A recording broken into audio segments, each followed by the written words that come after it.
So we just went over the bed and what that was used for. Now with the seat, this will also, rather than it pull out, you can just hinge it up and it lifts up like that. When you've got it up, to keep it in place, made 2 blocks, L for left. That goes on the left side there. You see it just fits under the wooden in the gap. And there's another one over here. They'll still move a little, so put that one in as well on the right side. That goes in there. Now, shoes out of the way. Okay. In terms of the system, what we've got here, this is a mop which you can use with a bit of water and you can clean the solar panels with. It just extends there. Kind of useful if you're out for a while and it's not been raining. Rare, I know, but it can clean the solar panels. So that's what I use that one for. This lid's under there. This is the hot water tank on the right here. You've got lots of hot water and cold water going through. Generally it's color coded, for red being hot, blue and black being the cold. 2 of these pipes though, which is these 2 here, they're not being used. And they actually go from the hot water system, which is there, you can see. Just see how they've got tape at the ends. Yeah, they're not being used. And they're going into the engine bay. And the idea was that you could break up into your coolant, your engine coolant system, and you could have coolant come through here, which is hot and cold, and it can go around that system and help charge up the heater. I never actually did that because I heard about some issues with it in general of losing coolant and problems for maybe your engine or your car. So I never did that. The pipes are in place though, should you want to do it. Not that you will. I went with a bigger battery bank instead and have a good hot water system which works perfectly okay. So no real need to do it in the end was the main thing. So just talking through a few other bits. So at the moment, this is the battery charger. It's turned off. So this one here, if you turn that on, what it does is it gives power to the Noco Genius at the front there. And while that's on, what will be happening is it will be drawing power from the batteries at the back, or if you're plugged in, and it'll be charging the in-car battery. So I'll just turn that off at the moment. So now the vehicle battery is not being charged. Okay, so now I'm going to have the vehicle plugged in. What I want to do is turn on the battery charger, and that's on this switch here. So I just reach forward, feel the plug, turn that on, and now what should happen, I'll just come to the front driving area, and what should happen is in the driving area, you can see now it's turned on, the Noco system, 12 volts. It's currently showing red, but this is how it starts up, and then it will work its way all the way up to full. But it is actually charged already, but it's actually charging that now, which is a super useful feature. I wouldn't leave it on all the time because it's using the batteries. That is if you have plugged in or not. Okay, so behind the driver's seat here, I'll just move this forward. We've got, just adjust the incline there so I can get in. Okay, what we've got here is this is the Noco Genius system. So currently at the moment it's turned off, and I'll show you where the switch is for that. So at the moment the leisure batteries, the vehicle's off. The leisure batteries are not at all charging the batteries, and the main battery is just under here, and these cables, they're connecting to the actual battery terminals here. And this is the vehicle battery that's under the driver's seat. Now, when we turn that switch on, it'll constantly charge the vehicle. When I put it on charge, then I generally do that because it just looks after the health of this battery so that I know it's always working. So down here, this is where we're going to connect the supply for the hookup. That will go in there, and then that powers the whole vehicle and charges the batteries automatically. There's nothing to really be done.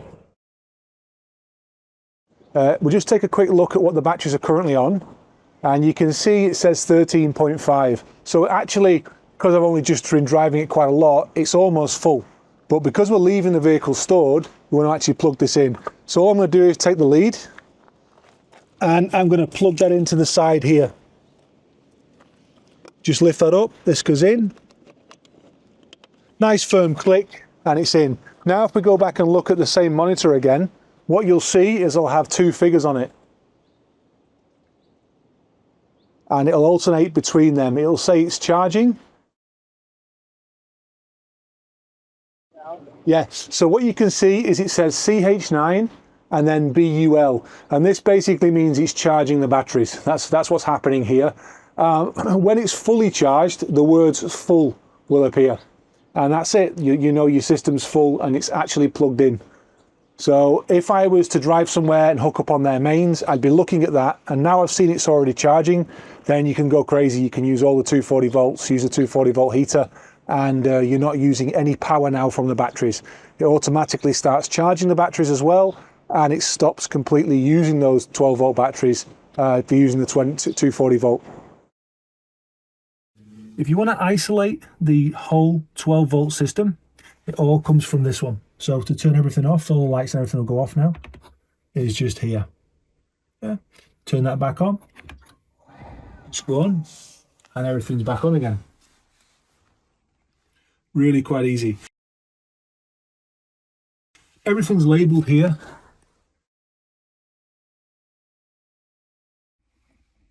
For what it is. So we can do that. The spare fuses are kept here. This is the RCD, and if you have any issues with the 240 volts, something will trip here. This is all done by a certified electrician, so as with all the wiring, it's been well tested and regulated, which is good. The water filter you can just see through there. This is the battery monitor I've got to the right hand side. I can actually synchronize that because it was very recently just come off a charge. So before I drove here it was on full. So now I've just synchronized it by pressing the two arrows, holding them for a few seconds. Get all of the instructions. It'll read through, it'll just set itself, and then it'll show 100% now. Yeah, and basically that will reduce itself. The major thing to look at though is the voltage. The voltage tells you everything you need to know. Full batteries is actually just over 13 volts, 13.12, something like this. Now we've got a vent in the floor over here. This is just for the gas system. A good idea to leave that in there. I can show on pictures actually a lot better how everything is all working underneath there. So I'll leave it for that.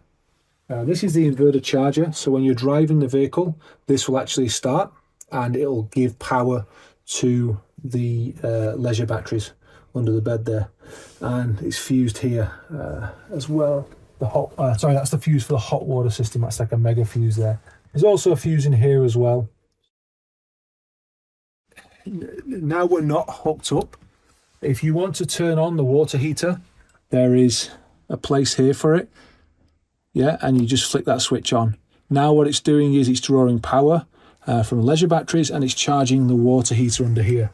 Generally takes about an hour or so to give you hot water. When you don't want it anymore or you've got enough, just turn that off and that will stop the draw there.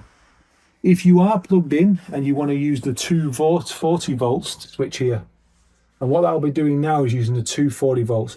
It's the same kind of thing, but it's more efficient to use the 12 volt. So think of that like 12 volt. You do not need both on. So if you're plugged in, you can use this one under the bench there. I don't use it a lot. That's why I put the switch out the way. You can actually reach it from underneath the bench. You don't have to lift this up every time. But the one I use a lot is the 12 volt one. And you just reach inside the cupboard. Again, you don't have to have the seat up for this. You just reach in here. And it's a cupboard space there. Turn that on and off.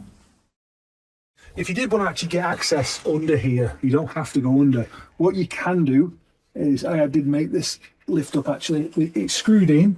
There's like screws, but I've loosened them. So you can actually, this whole panel lifts up and then you can actually kneel and get access to there. This is good if you want to change the water filter or something like that. So that's quite easy. You don't have to screw that down. It actually sits perfectly okay without the screw if you wanted to. But to remove the seat then, just take the left out. Take the right one out.